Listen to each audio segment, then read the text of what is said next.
Assalamualaikum warahmatullahi wabarakatuh. Perkenalkan, nama saya Dini Putri Fajarsari dengan NIM 1264062021111 dari kelas Manajemen Keuangan Syariah 3C. Di sini saya akan membuat video untuk memenuhi tugas UAS Perilaku Islami Organisasi. Nomor 1. Contoh permasalahan persepsi dan komunikasi yang kurang baik dalam sebuah organisasi adalah perbedaan sikap dan sifat yang bertolak belakang. Misalnya ada perbedaan karakter, kepribadian, pola pikir sehingga menimbulkan konflik yang berkepanjangan dan tujuan organisasi tidak dapat tercapai. Solusinya yaitu harus memiliki seorang pemimpin yang mampu berkomunikasi dengan baik agar tidak terjadi konflik yang berkepanjangan. Nomor 2. Gaya kepemimpinan yang saya sukai yaitu gaya kepemimpinan kontinum atau autokratis dan demokratis. Karena menurut saya dengan menerapkan gaya kepemimpinan tersebut, sebuah organisasi terpimpin dengan mempunyai sikap tanggung jawab yang penuh dan berpartisipasi dalam proses pengambilan keputusan. Contohnya, dalam sebuah organisasi ada sebuah rapat, maka sebagai pemimpin yang menerapkan gaya kepemimpinan kontinum, selain mengutarakan pendapatnya juga menjadi pendengar yang baik dan bertanggung jawab dengan pendapatnya tersebut. Nomor 3. Contoh dari nilai, norma, etika, moral, sikap, dan kepuasan kerja dalam organisasi yang dapat meningkatkan kualitas dan pengembangan organisasi. Contoh nilai, yaitu sebagai karyawan harus mempunyai sikap profesionalisme, dapat dipercaya, cakap, dan terampil agar meningkatkan kualitas dan pengembangan sebuah organisasi. Contoh norma, yaitu setiap anggota tunduk pada norma yang telah ditetapkan pada organisasi tersebut, karena norma dalam organisasi itu berbeda-beda. Contoh etika, yaitu membentuk sikap dan perilaku seperti kejujuran, keadilan, dan tanggung jawab. Contoh moral, yaitu menciptakan suasana kerja yang menunjukkan rasa kegairahan atau kesenangan agar para karyawan bekerja dengan lebih produktif. Contoh sikap, yaitu dalam sebuah organisasi harus memiliki sikap kerja yang positif agar menimbulkan kepuasan kerja yang tinggi sehingga terbentuk sebuah hubungan yang erat antara rekan kerja dengan pimpinan agar tujuan organisasi tercapai. Contoh kepuasan kerja, yaitu peningkatan prestasi kerja karyawan dari waktu ke waktu untuk menunjukkan kepuasannya dalam bekerja. Karyawan juga harus berusaha untuk bekerja secara optimal, penuh tanggung jawab, dan menunjukkan perkembangan yang lebih baik dibandingkan sebelumnya. Nomor 4. Teori motivasi yang saya ketahui yaitu teori motivasi Maslow, Herzberg, M.C. Celan, Alderfer, Edwin Locke, teori motivasi Tony Robbins, teori motivasi Taylor, teori Sigmund Freud, teori motivasi Douglas M.C. Gregor, teori efek Hawthorne.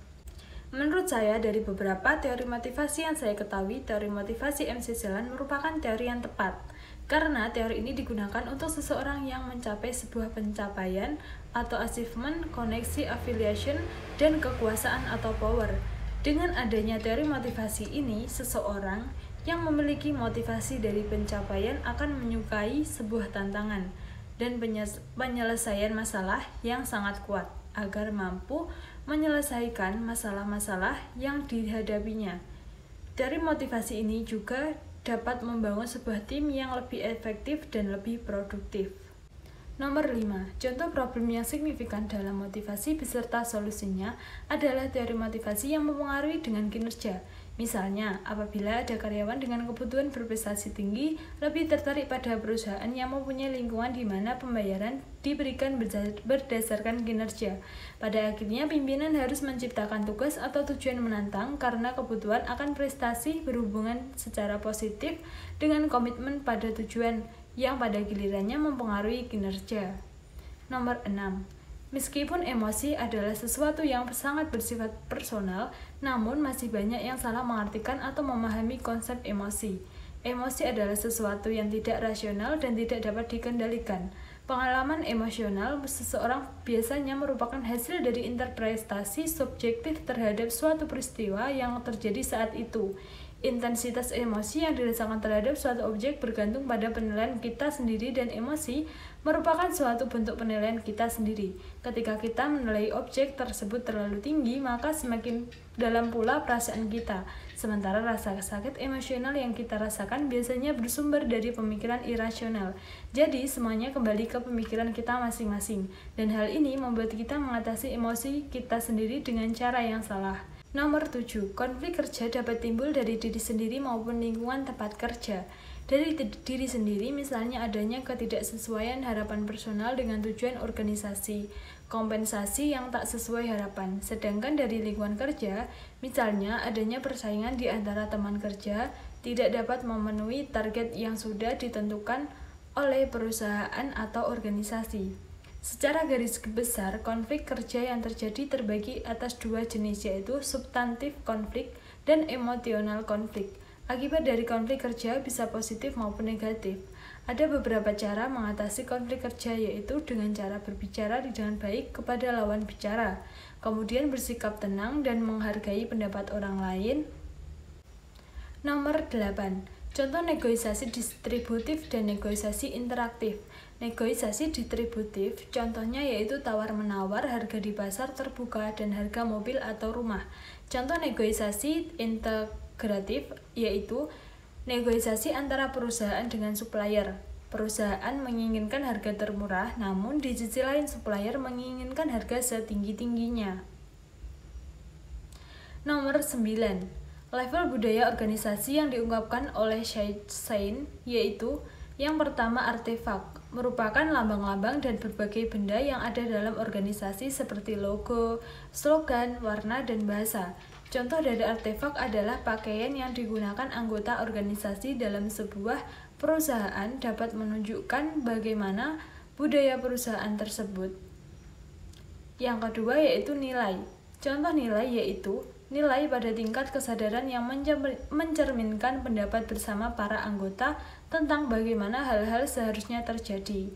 Yang ketiga, contoh dari asumsi dasar, yaitu jika sekelompok karyawan memiliki asumsi dasar bahwa kerja keras dan kejujuran adalah kunci keberhasilan, maka nilai-nilai yang dianut karyawan adalah kerja keras dan kejujuran. Namun, dapat dibayangkan jika asumsi dasar para karyawan adalah bekerja didasari oleh pilihan, yaitu memanipulasi atau dimanipulasi, maka nilai yang mereka anut adalah unfair competition. Nomor 10. Jenis budaya organisasi beserta contohnya. Yang pertama, budaya rasional, yaitu proses informasi individu akan diberikan sebagai sarana tujuan layanan dalam kurung produktivitas, efisiensi, serta keuntungan atau efek. Contohnya, seseorang tidak mempercayai langsung sebelum melihatnya. Yang kedua yaitu budaya ideologis. Dalam proses informasi secara intuitif diterima sebagai sarana revitalisasi, dukungan eksternal, atuisi sumber daya, dan pertumbuhan. Contohnya bagaimana pandangan manusia tentang masyarakat dan kehidupan secara lebih luas. Yang ketiga, budaya konsensus. Diasumsikan bahwa pemrosesan informasi kolektif adalah cara untuk mencapai tujuan kohesi. Contohnya yaitu Menteri Susi, penenggelaman kapal Mesti, konsensus nasional.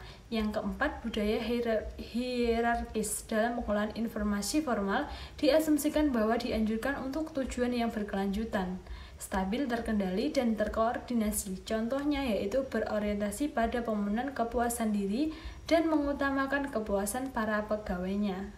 Sekian, wassalamualaikum warahmatullahi wabarakatuh.